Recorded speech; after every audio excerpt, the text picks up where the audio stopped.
Hello everyone, कैसे हैं आप सब। आज हम क्लास 7 सिविक्स से चैप्टर नंबर 1 ऑन इक्वलिटी के बारे में डिस्कशन करेंगे। ये हमारा सबसे फर्स्ट वीडियो लेक्चर है ऑन इक्वलिटी, जो हमारा सिविक्स का चैप्टर नंबर 1 है। फ्रेंड्स, इस वीडियो में हम इक्वलिटी यानी कि समानता के बारे में बात करेंगे और हम देखेंगे कि इक्वलिटी हमारे इंडियन सब कॉन्टिनेंट में means all over the India equality कैसे एग्जिस्ट करती है। हम ये भी देखेंगे कि इक्वलिटी और इनइक्वलिटी में क्या डिफरेंसेस हैं और इनइक्वलिटी इक्वलिटी को कैसे चेंज करती है। So now without wasting your any time, let's start this chapter which names chapter 1 on equality.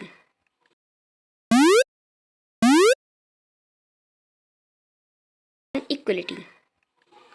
So friends, let me introduce you to this video. So for your easy understanding, we have divided this chapter into two major parts. आपकी easy understanding के लिए हमने इस chapter को 2 major parts में divide किया है, ताकि आपको पूरा जो वीडियो लेक्चर है वो एक बर्डन की तरह ना लगे। पार्ट 1 में हम आपको इंट्रोडक्शन के बारे में बताएंगे, rights to vote, other kinds of equality के बारे में बताएंगे जो इस चैप्टर में है। ये पार्ट 1 आप अभी देख रहे हैं अपनी स्क्रीन पर। फिर हम आपको पार्ट 2 में बताएंगे recognizing dignity, equality in Indian democracy, issues of equality in other democracy, excerpt from Article 15 of the Indian Constitution। हम देखेंगे एक छोटा सा एक्सर्प्ट है आर्टिकल 15 इंडियन कॉन्स्टिट्यूशन का।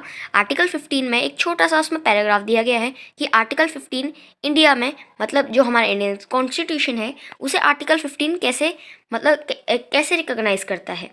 सो नाउ आपको समझ आ चुका होगा कि पार्ट 1 में हम क्या क्या करने वाले हैं और पार्ट 2 में हम क्या करेंगे। So now without wasting your any time, let's start.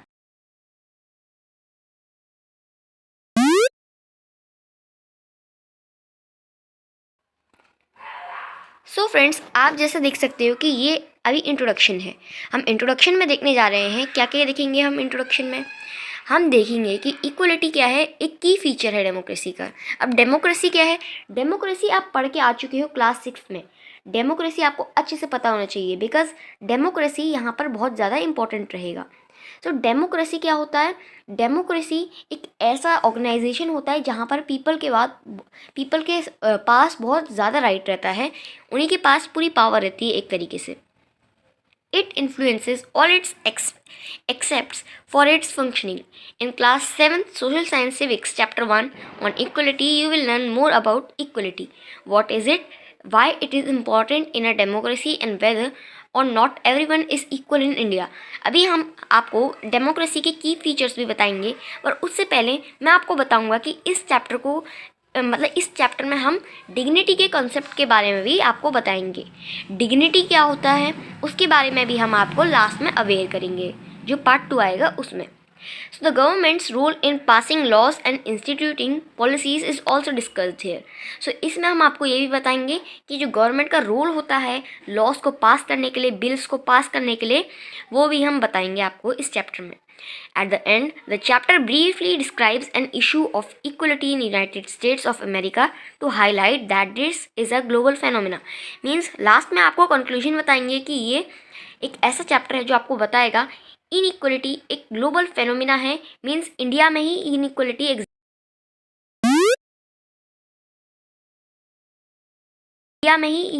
Exist नहीं करती, बट ये ग्लोबल फेनोमिना है, ये हर जगह होता है। Now starting with the first topic of this part 1, which is equal rights to vote. अब equal rights to vote में क्या है? In a democratic country like India, all adults irrespective of what religion they belong to. अब means इसका simple ये है, आप simple way में समझिए कि जो डेमोक्रेटिक नेशन होता है जहाँ पर पीपल के पास बहुत ज़्यादा राइट होते हैं, उसमें क्या होता है, adults irrespective of what the religion they belong to. Means जो एडल्ट्स होते हैं, एडल्ट्स कौन होते हैं, जो 18 प्लस होते हैं, जो 18 प्लस होते हैं, मीन्स 18 जिनकी एज है और 18 से ऊपर। आप तो अभी 18 प्लस नहीं होगे, बट जो एडल्ट्स हैं, आपसे बड़े एडल्ट्स जो 18 प्लस हैं, वो और how much they educated they had they have had. Means इसका मीनिंग ये है कि जो 18+ जो भी इंसान है हमारी कंट्री इंडिया में, और चाहे वो एजुकेटेड है या नहीं, और चाहे वो जिस भी कास्ट से बिलोंग करता है, और चाहे वो रिच और पुअर तक का है, उसे वोट देने का अधिकार है। मीन्स अगर कोई भी इंसान 18+ है, चाहे वो किसी भी कंडीशन में है, पर वो इंडिया में है, तो उसे ये राइट है कि वो एक वोट डाल सकता है, और यही कहलाता है equality. This is associated with the universal adult franchise. अब universal adult franchise means the UAF। ये UAF क्या है? It is an essential aspect of all the democracies. The idea of universal adult franchise is based on the idea of equality. अब कैसे? देखिए, हमने आपको बताया कि इक्वलिटी क्या है। इक्वलिटी तब मेंटेन होती है जब एक तरीके के लोगों को मतलब एक तरीके लोगों को प्रिविलेज नहीं दी जाती। प्रिविलेज मीन्स सारे के सारे राइट्स नहीं दिए जाते, बट जो सारे के सारे लोग हैं मीन्स ऑल द पीपल, कि चाहे वो मैटर नहीं करता कि वो रिलीजन में हैं, वो कैसे हैं, उनकी कास्ट क्या है, वो रिच और पुअर है कि नहीं, बट सारे तरीके के लोगों को एक एज लिमिट के बाद वोट करने का अधिकार दिया गया है। यही कहलाता है equality, and it is associated with universal adult franchise. अब ये बहुत ही एसेंशियल एस्पेक्ट है डेमोक्रेसी का। मीन्स अगर एक नेशन को डेमोक्रेटिक नेशन कहलाना है, मीन्स जहाँ पर पीपल के पास सारा राइट हो, तो इसमें क्या होना चाहिए कि सबसे पहले तो उन्हें वोट मिलना चाहिए ना, तो तभी वो एक जो नेशन है वो बेसिक डेमोक्रेसी कहलाएगा। मीन्स सबसे बेसिक में तभी तो वो डेमोक्रेसी कहलाएगी। So the idea of universal adult franchise is based on the idea of equality. Now I hope आपको समझ आ चुका होगा यूनिवर्सल एडल्ट फ्रेंचाइज यानी कि UAF और इक्वलिटी का क्या कनेक्शन रहता है। अब डेमोक्रेटिक फीचर्स मैं आपको बताने जा रहा हूँ, जो मैंने पहले आपको इंट्रोडक्शन में कहा था कि मैं आपको बताऊँगा। So in democracy we have the rights to give one vote, participate effectively, resolve any small conflict with ease. अब जो सारे के सारे ये जो नोट्स मैं आपको बता रहा हूँ, ये सारे के सारे नोट्स हम आपको प्रोवाइड कर देंगे समरी में। तो आप समरी में जाके, जो समरी इसकी सीरीज़ आएगी लास्ट में पार्ट 2 के बाद, उसमें आप देख सकते हैं इस पूरे चैप्टर की समरी। उसमें से आप नोट्स कॉपी कर सकते हैं जो आपको हेल्प करेंगे। सो नाउ आई होप आपको पता चल गया होगा व्हाट इज़ इक्वलिटी, एंड इससे आपको पता चल गया होगा कि यूनिवर्सल एडल्ट फ्रेंचाइज है क्या। Now conclusion of this message. अब इस मैसेज का, ये जो मैंने आपको इतनी कथा सुनाई, इसका कंक्लूजन क्या है? इसका कंक्लूजन ये है कि in our society in reality a difference exist between rich and poor. हमारी सोसाइटी में, हमारे आसपास जो हम सोशल क्रिएचर हैं, हमारे आसपास हमारी सोसाइटी में एक डिफरेंस बना दिया गया है रिच और पुअर के बीच में। मीन्स जो अमीर है उसे एक तरीके से, आप मानो ना मानो, बट दिस इज रियलिटी, कि जो रिच होगा वो ऊपर होगा, और कहीं ना कहीं जो पुअर पीपल होंगे उनको नीचे कैटेगराइज कर दिया गया है। So this is a type of difference created between rich and poor in our society. अब बाद में यहाँ पर क्या बताया गया है कि the caste system is also rigid.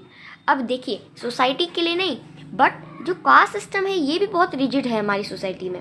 Caste system means एक ऐसा सिस्टम होता है जो मैं आपको आगे बताऊँगा। आगे जाके आप अगले टॉपिक पे यही पढ़ने वाले हो। Dalits in India and minorities are denied the right of dignity and equality. जो दलित है हमारे इंडिया में, कौन दलित है? अब दलित क्या होती है? एक कास्ट होती है, लोएस्ट कास्ट माना जाता है, लोएस्ट कास्ट एज कंसीडर्ड। सो दलित, जो इंडिया में दलित होते हैं, उनको माइनॉरिटी दी जाती है और उन्हें डिग्निटी और इक्वलिटी का कोई हक नहीं दिया जाता। मीन्स एक तरीके से उन्हें सोसाइटी में माना ही नहीं जाता। Now other kinds of inequalities. जो हमारा पार्ट 1 का लास्ट टॉपिक है, उसमें हम देखने जा रहे हैं कुछ चीज़ें। Apart from being poor, people in India face inequalities on the basis of caste system. अब देखिए दोस्तों, हमारे जो इंडिया है, इंडियन कंट्री है, उसमें क्या होता है, जो पुअर पीपल होते हैं इंडिया में, वो बहुत सारी इनइक्वलिटीज़ फेस करते हैं। जैसे कि इस चैप्टर में आपको कांता की स्टोरी दी गई है, वो कॉमिक फॉर्मेट में है, तो आप बहुत ही इजीली पढ़ सकते हो।